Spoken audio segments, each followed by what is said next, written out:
see what is there in this question now. A solid piece of chocolate of mass 82 grams is placed in a pan over fire. Thermal energy is transferred to the chocolate at a constant rate.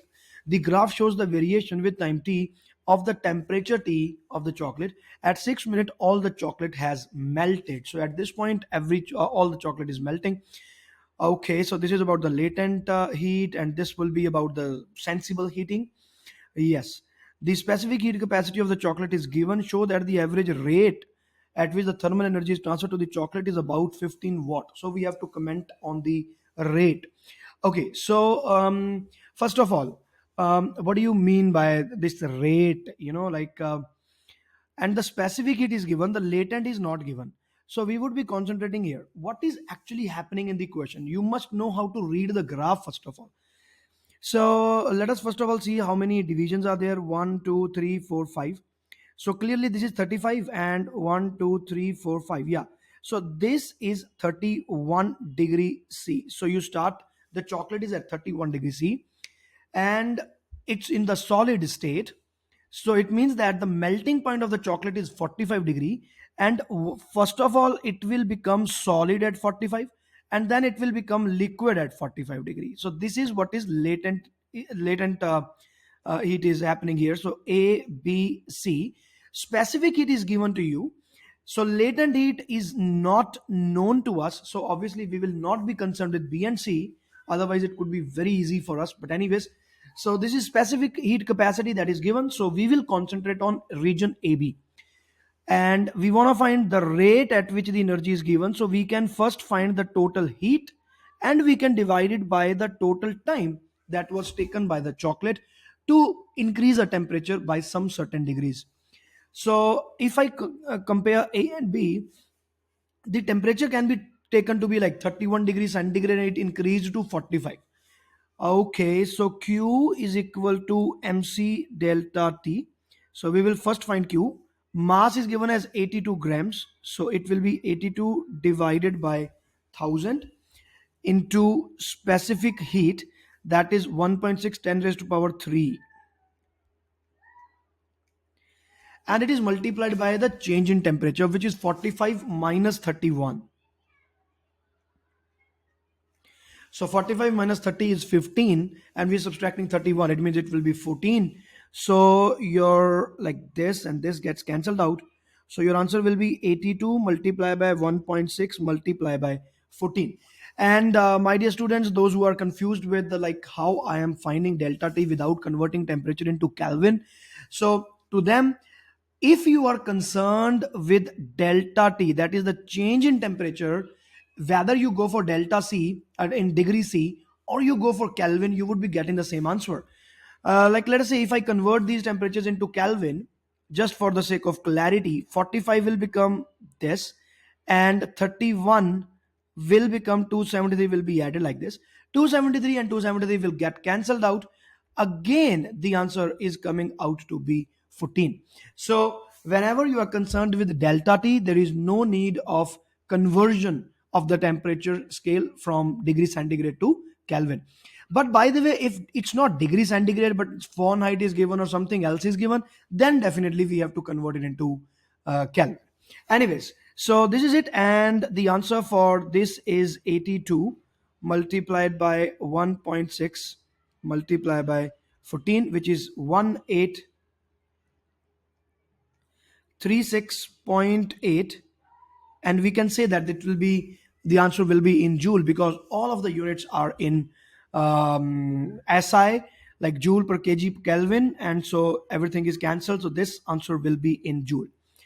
Now we are interested in the rate at which the energy is given. So we have to divide this much of the energy by the time it has consumed. So from A to B, the time consumed is 2 minutes. So 2 into 60. So our answer will be uh, like where to write, just a moment. Okay, so we want to find the rate now. So the rate is 1836.8 joule divided by the time. So it is 2 minutes into 60 seconds. Yes. So that will be this divided by 120. So our answer is coming out to be 15.3. You can call it watt or joule per second.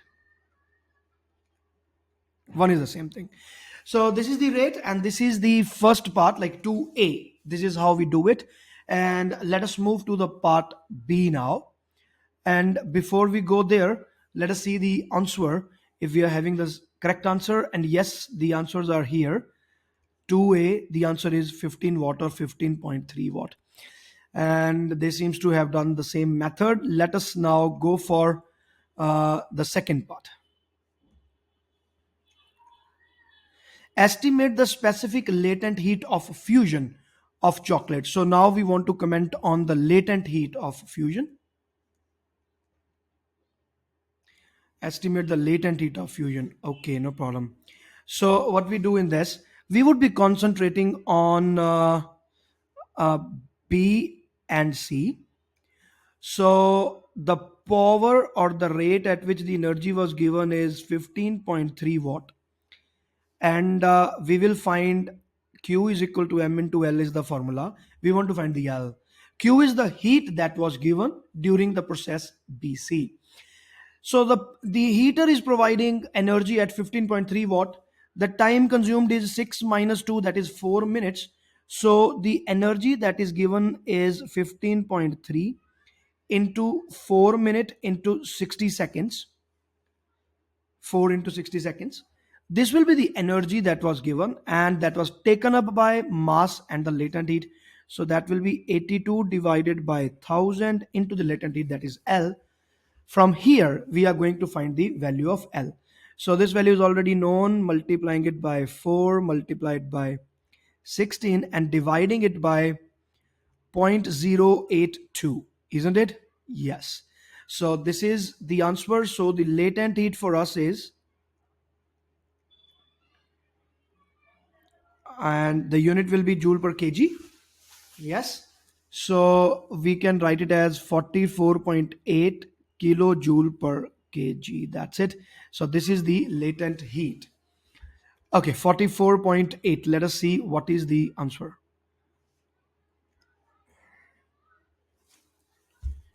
Um, 40, yeah, I got 44.8. So 45 kilojoule. So they are giving 4.5 into 10 raised to power 4. Just another way of writing the same thing. So B part is over now. Let us go to the C thing now.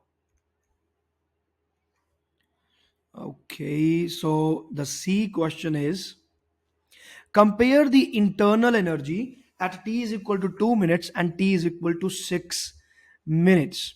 Okay. Yes. Now, internal energy at t is equal to 2, and at this point it is the internal energy at t is equal to 6 minutes. So clearly, some energy has been given to the chocolate, to the material, and the material has taken up that energy. So clearly, the internal energy increases. So the first argument that we are going to make is that internal energy increases. But what happens of this internal energy, whether it is going to increase the kinetic energy or whether it is going to add up into the potential energy? So if we talk about the point B and the point C, they have the same temperature. So by the kinetic theory of gases and the formulas that we have, accordingly we can reach to this conclusion that because the temperature is same, we can clearly say that there is no change in kinetic energy. So the second statement is